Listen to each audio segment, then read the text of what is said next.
The second question that I've raised relates to wind energy generation. And Ms. Smith, I'm going to bring you in here because this is the particular point that the representations made by you and Mr. Breffel want to address. So would you like me to, so you've raised 3 points here, would you like me to sort of address them all together, or do you want to go through them individually?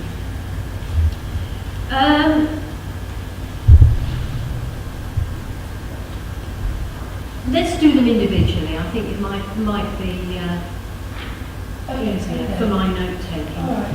So your first point is about should it be amended to accord with the current government guidance. I have no doubt that it's quite lawful to do this, but I'd argue that it's not in the best interests of residents, and it also actually conflicts with the council's own corporate aims. So in their corporate aims, under engagement, item 4 says that the council will work with tenants and parish councils and community groups to sustain successful vibrant villages. And then it goes on to say, continue to engage and empower local communities through the Sustainable Parish Energy Partnership and community energy initiatives. So what it's actually doing is restricting our ability to fulfil our own corporate aims. Now, I acknowledge that the government statement on wind power, which I know we can't discuss in too much detail, has made it very difficult for local authorities to support the principle of wind power. But South Cambs District Council should be mindful that discounting any small-scale community projects leaves them open to severe criticism of discrimination and unfairness, because we already do have a very, very successful community wind turbine in the district. And South Cambs District Council has referenced in the most positive terms this very successful project in numerous documents and publications, and it probably wouldn't be going too far to say that the council has expressed pride in this initiative and has promoted it to other villages as a model of best practice. And as a result of this very successful initiative, a number of other villages have indeed been investigating similar projects. And it's a tremendous shame that their efforts will come to nothing should this policy actually become embedded in our local plan. I think the aim of the written ministerial statement is clearly to restrict large-scale commercial installations. And what it does, I suspect, inadvertently, as a consequence, is remove the opportunity for communities to mitigate very effectively for climate change on a very local level. So though it is lawful, I think it conflicts with our policies, with our corporate aims, and I don't think it's in the best interest of our residents. I'll stop at that point. Okay. And the successful initiative that you're talking about, presumably, is... This referendum about. Yes. Okay. We'll come on to that a bit more in a minute. But just on this question of the principle, I suppose that I should say that in this role, I am often described as standing in the shoes of the Secretary of State, but I don't,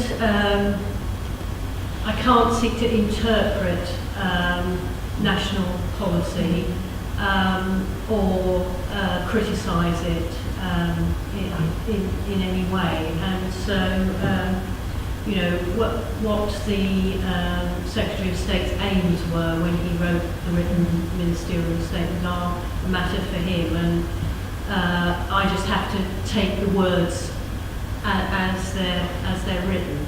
But let's ask the council. Well, we believe that the written ministerial are modifications to the policy reflect the written ministerial statement. Although the criteria-based policy was not applied to wind energy development anymore, it was still applied to other types of renewable local energy development. So community versions of those types of developments could come forward under that policy. The modifications to the policy to incorporate working from the written ministerial statement do still allow sites of community turbines to be identified through neighbourhood plans that come forward during the duration of the local plan.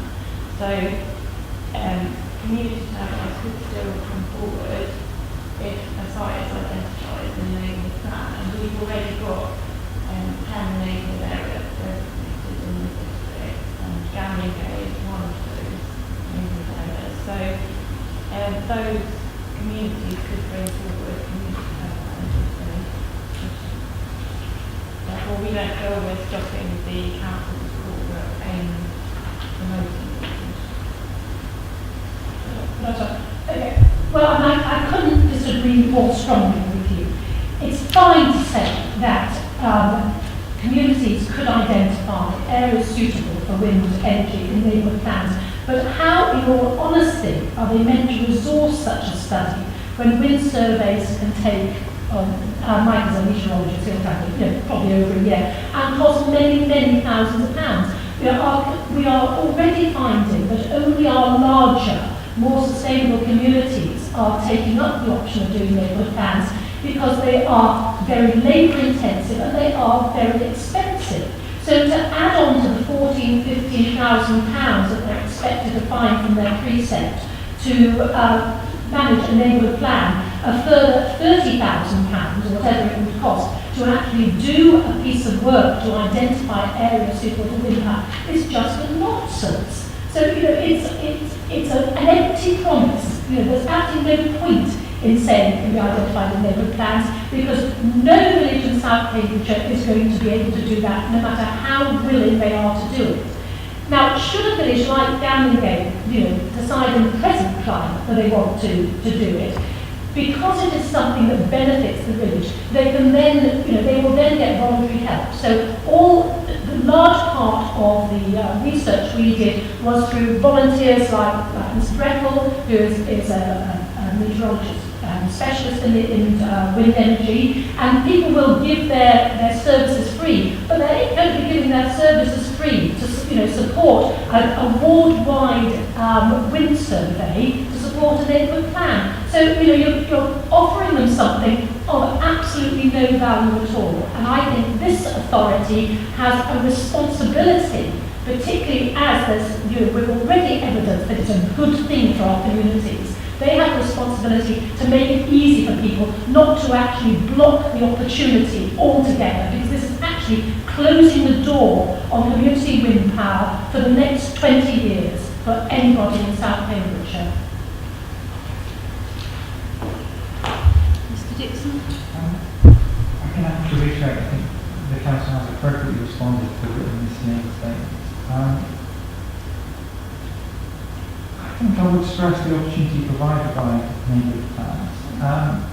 It is possible to tailor a neighbourhood plan to specifically address the turbine issue. That is, for example, is a single issue the village wants to tackle. It could be a very bespoke neighbourhood plan. The evidence needed for a single turbine, like the Gamlingay one, for example, would be quite a specific piece of work looking at the best location around the village for that specific piece of kit. I would struggle to see how a district-wide piece of evidence could do that. In any case, around 100 villages for a single turbine, that would be I struggle to see how that would happen. I see the best route for doing that would be through a neighbourhood proposal. If a village like Antony was to bring forward a turbine, I would imagine they would still need to prepare their own study that it was feasible, it had the right wind, it was capable of being addressed, even if they were submitting an application. So that similar evidence surely could be used to support a neighbourhood plan proposal if it came down that route. So I have to disagree that the Council is stopping such proposals coming forward. They can see the best route for demonstrating the local support required by the written material statement. Martin, if I may respond to that. I think the problem here is that it is simply impractical to expect every parish in South Cambridgeshire to analyse its own area and now identify areas suitable for wind turbines, looking ahead for a period measured in decades. The technology changes, the economic background for wind energy is volatile to say the least, land use changes, all sorts of things change. Perhaps I can lighten up a little bit, and I'll give a totally fictitious example of where I see there is a problem. Let's suppose in 10 years' time, 20 years' time, in some village, a guy, let's call him David Archer, he decides there should be a wind turbine in his village, a community wind turbine. He finds there's a lot of support in the village, and a lady called Linda Snell, shall we call her, she rallies the troops and everybody is up for this. This is just what Ambridge needs. They identify, they do their wind survey, Lakey Hill, shall we call it, is a perfect site for a wind turbine. The landowner is agreeable for a modest rent, that he will host the turbine. All the studies on impact on wild bats or archaeological remains, everything is good to go. Ambridge is going to get its community wind turbine until somebody with a grudge against the village, hypothetically, shall we call him Bob Titchener for the sake of argument, decides he doesn't want this, and he says, 15 years ago, South Dorsetshire District Council delegated wind energy to neighbourhood plans, and nobody thought to put in the Ambridge neighbourhood plan a wind turbine on Lakey Hill. So never mind what everybody thinks, never mind the local support, never mind all the benefits, you can't build it because 15 years ago nobody put in the neighbourhood plan Lakey Hill is a good site for a wind turbine. I don't think the ministerial statement was ever intended to create that scenario. Probably not, but I go back to what I said a few moments ago. I have to take the written ministerial statement as it's written. I can't look behind it. If the minister has, and of course they don't, written something which has unintended consequences, that never happens. But if it should, that is something that has to be dealt with at that level. I can't say, well, the written ministerial statement is wrong. No, indeed, my concern is in its interpretation.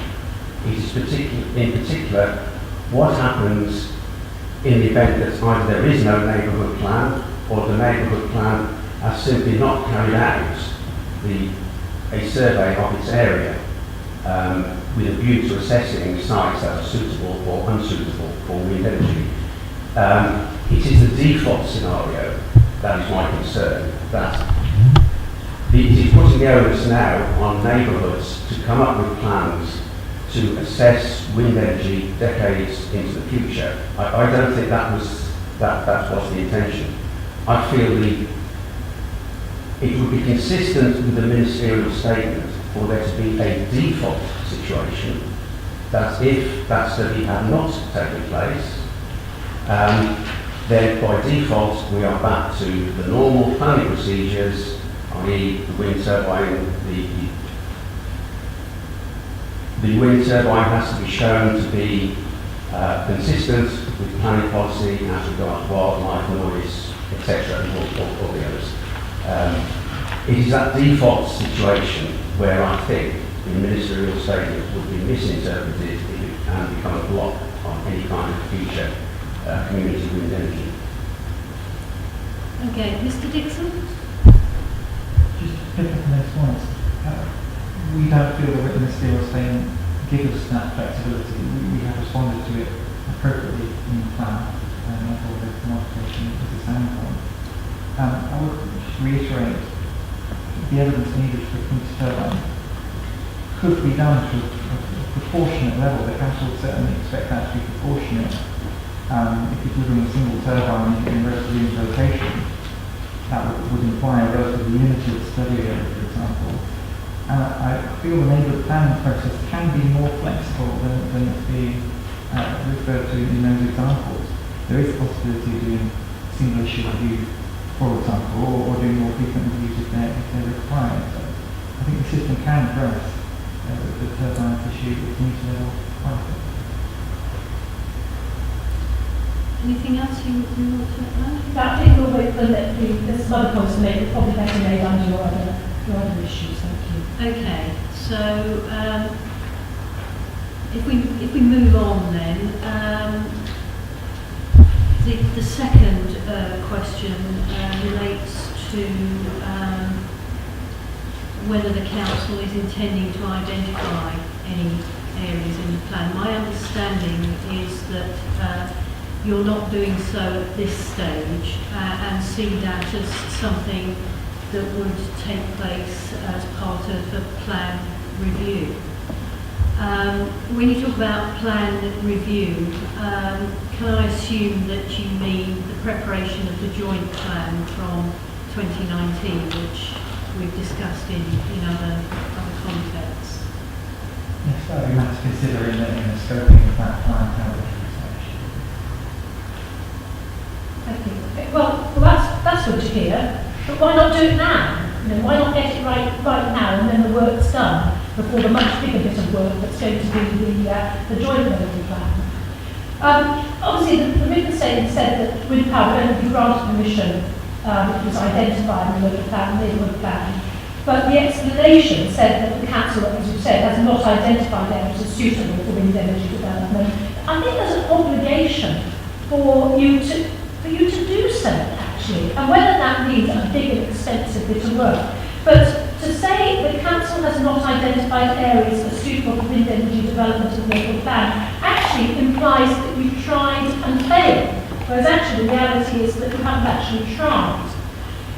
So, and again, it implies that nowhere in South Cambridgeshire is actually suitable for wind power, which we know is incorrect, because we have a wind turbine in Gay, and we have a couple of very successful single turbines on the borders of South Cambridgeshire, one of which belongs to the RSPB at Sandy, and the other belongs to Woodview Animal Shelter at Godmanchester.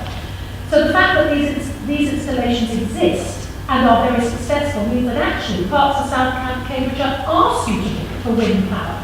And so I'm unhappy that the documentation actually implies that it is not suitable for wind power, because that is actually factually incorrect.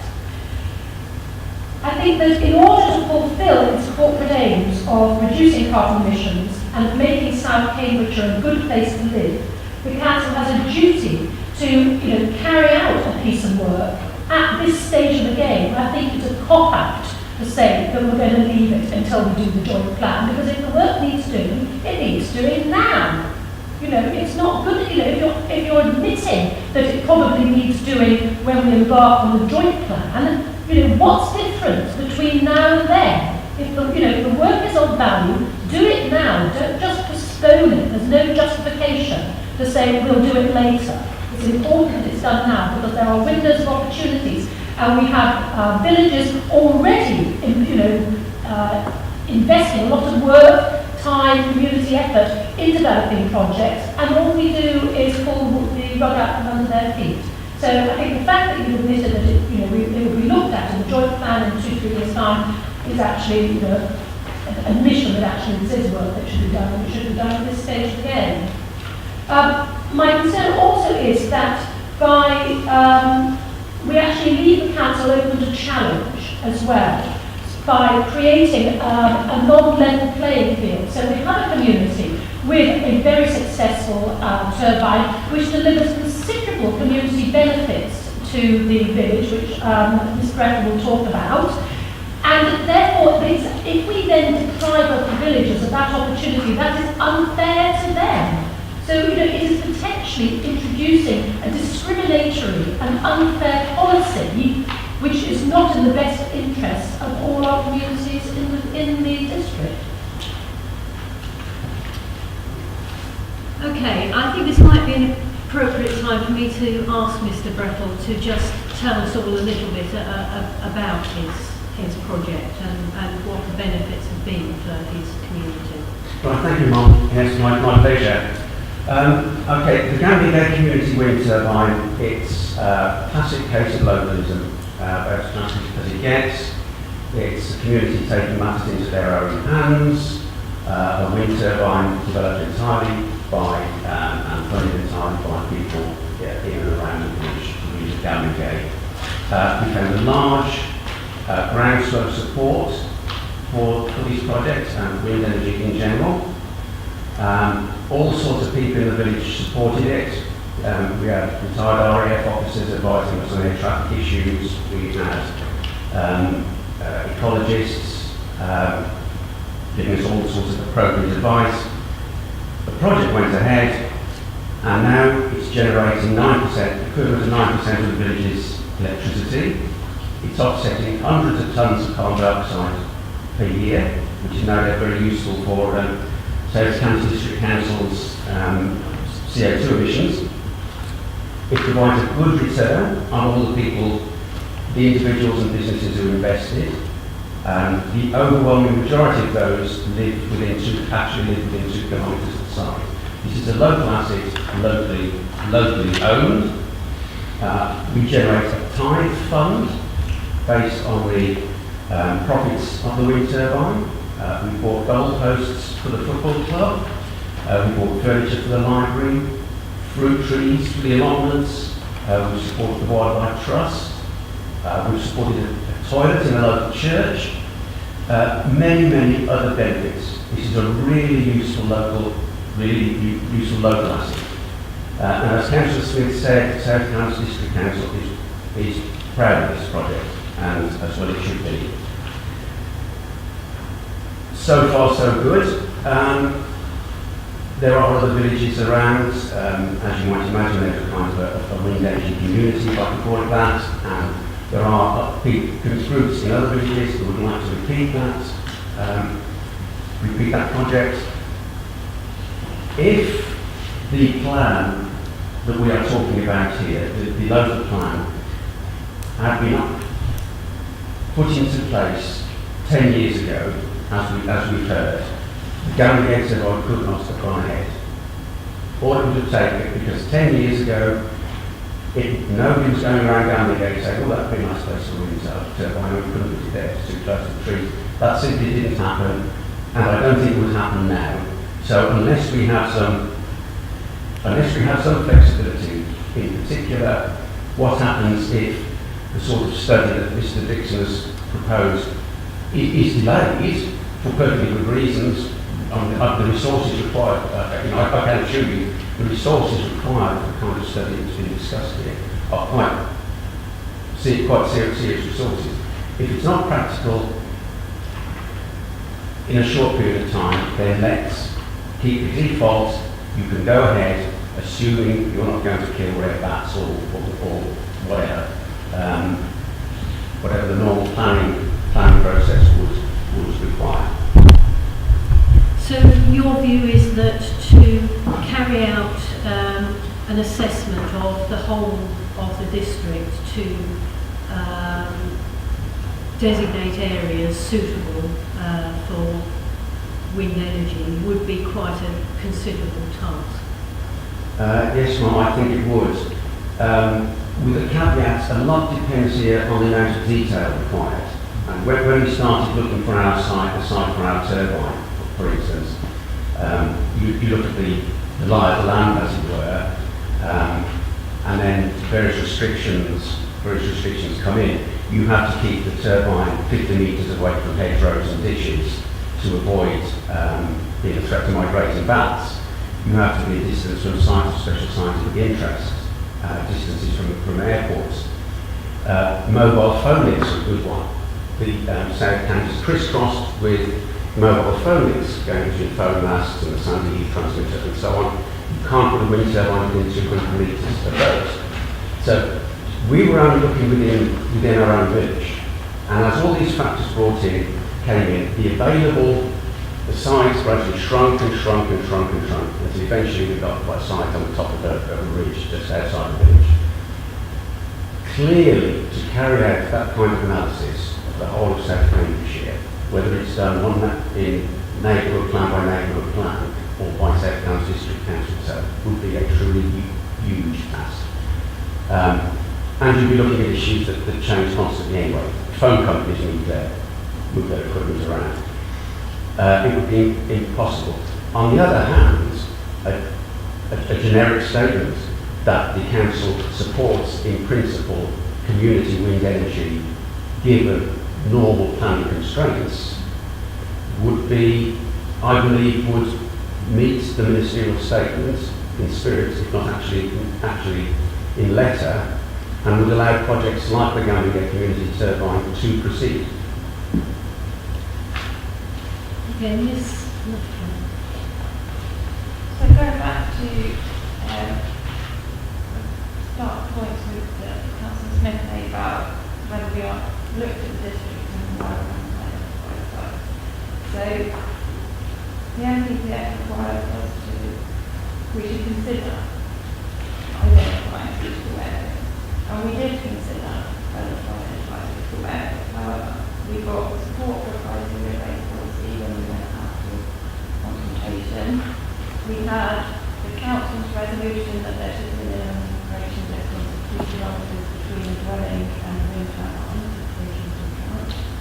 and we also considered that identifying board location was not appropriate given the nature of the landscape and landscape in the district because of the rural nature of South Cambridgeshire and its diverse landscape and diverse types of villages, and to identify board location is not going to be appropriate. We now no longer have that criteria-based policy that was in our submitted local plan due to the ministerial statement, and therefore we propose modifications that were subject to consultation.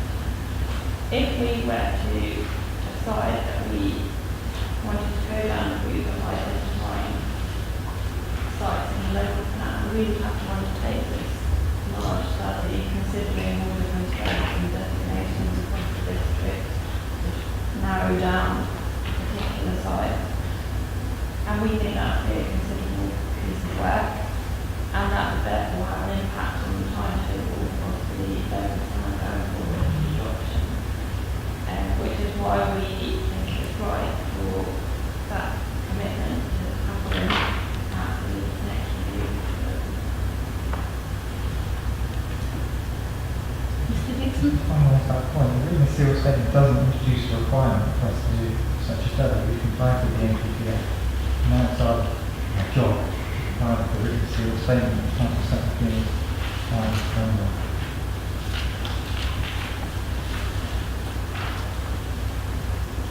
Ms. Smith or Mr. Breckel, anything else that you... I just want to pick up Mr. Dixon on his point there, saying that there's not a requirement for you to identify land, but I think there's an implication. But I do accept what Mr. Breckel has said as a meteorologist, that yes, it would be an absolutely enormous piece of work to survey the whole district, and therefore unrealistic.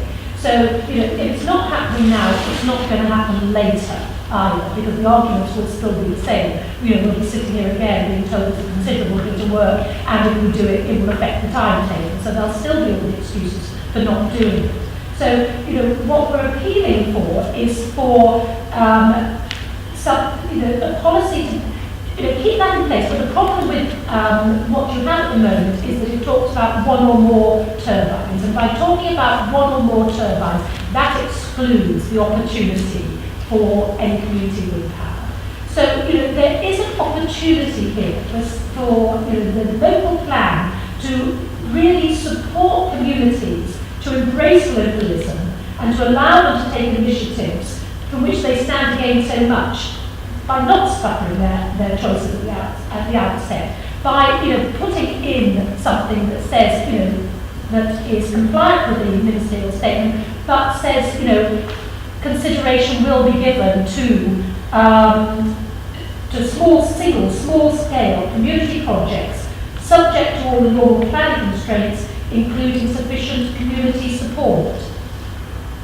I mean, the odds are, you won't get any, but it's about keeping the doors of opportunity open here, and not closing them, which is something that's going to come back and bite us actually later on. So it's not asking you to change the whole thing; it's asking you just to put in, a little bit saying single, small-scale, community-supported projects will still be given consideration subject to, the very good planning policies that we already have in place, which have prevented anything going anywhere inappropriate thus far. Indeed, if I may summarise on, it is proven that there are sites in South Cambridgeshire which are suitable for wind turbines. The chances that that small ridge outside Gamingate is the only site in the whole of South Cambridgeshire which is suitable for a community wind turbine is non-existent. I suggest there is enough there, that is enough evidence in itself for the council to state that community wind energy is possible in principle, given that all other constraints are met. And as regards the council's resources for the huge work involved in doing a survey, my suggestion is that the council would not have to do that. A village which sought to establish a community wind turbine would do that work for the council. They would have the local people who would investigate whether there were rare bats or archaeological remains, etc., etc. The council would not have to do that work. It simply has to give a generic approval for the concept of community wind energy in a district where that has already occurred successfully.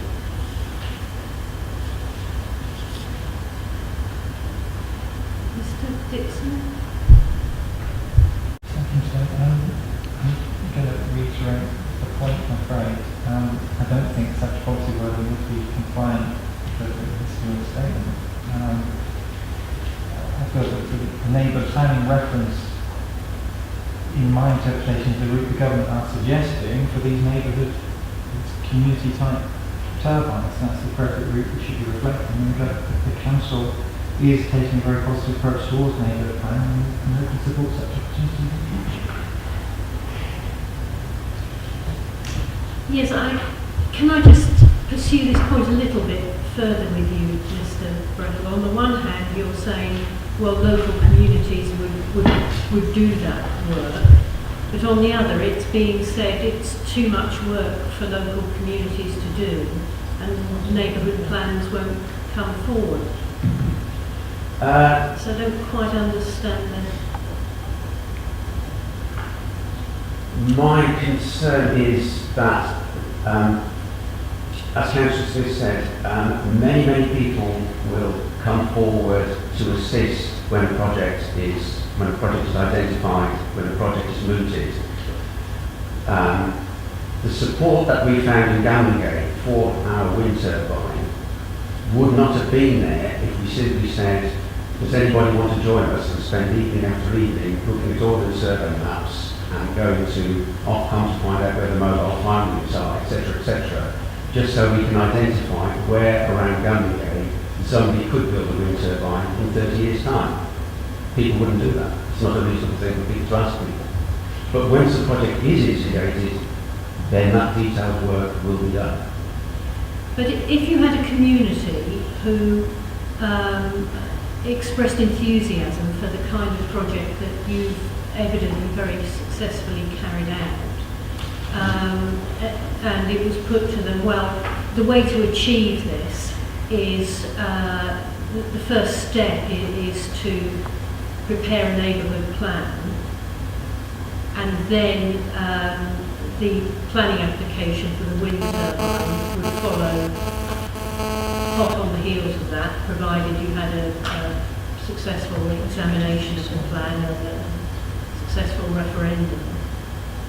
So it seems to me that I'm just not quite sure why, on the one hand, a neighbourhood plan is too much work, but actually doing the work that's required to identify sites is something that the amount of work, the amount of work required is that much greater, and it's hard to motivate people if there isn't some specific project in the pipeline. It's a bit to say, would you join us in, if you say, we've got a bunch of people who want to build a wind turbine and to be up and running in 2 years, bringing money into the village, etc., etc., that's one thing. but to say, can we have volunteers to go over the entire neighbourhood and see where you could, in principle, put a wind turbine? I don't see that people would do that. And there are all sorts of other issues here that a landowner may be opposed to having a wind turbine on his land. He may change his mind in 10 years' time. Land use might change. Would you say to a landowner, your land is suitable to install a wind turbine because we've looked at the microwave rings or whatever it happens to be? Would that be a reasonable thing to do? But local plans are expected to be reviewed on a 5-yearly basis, and the same must hold true for neighbourhood plans. So you're not committing anything for 10 or 20 years through a neighbourhood plan. Can I just go back to one of my original points? So we've got 105 villages in South Cambridgeshire, and only the larger ones are going, better resource ones, the ones with parish clerks and large parish councils and a good precept are going to be doing neighbourhood plans. So ever such a lot of those villages, I have 6 villages in my ward, 2 of which have less than 100 houses. They aren't going to be doing neighbourhood plans, but actually because they have no means of generating income to make themselves sustainable communities, they're the ones who would stand to benefit from community power initiatives like this the most. So, it's fine for those villages who can do neighbourhood plans, but actually of our 105, I suspect probably 60 will never do them because they're just too small. But it doesn't mean they couldn't do a project like this. So, it is discriminatory against our smaller communities, of which we have a huge number.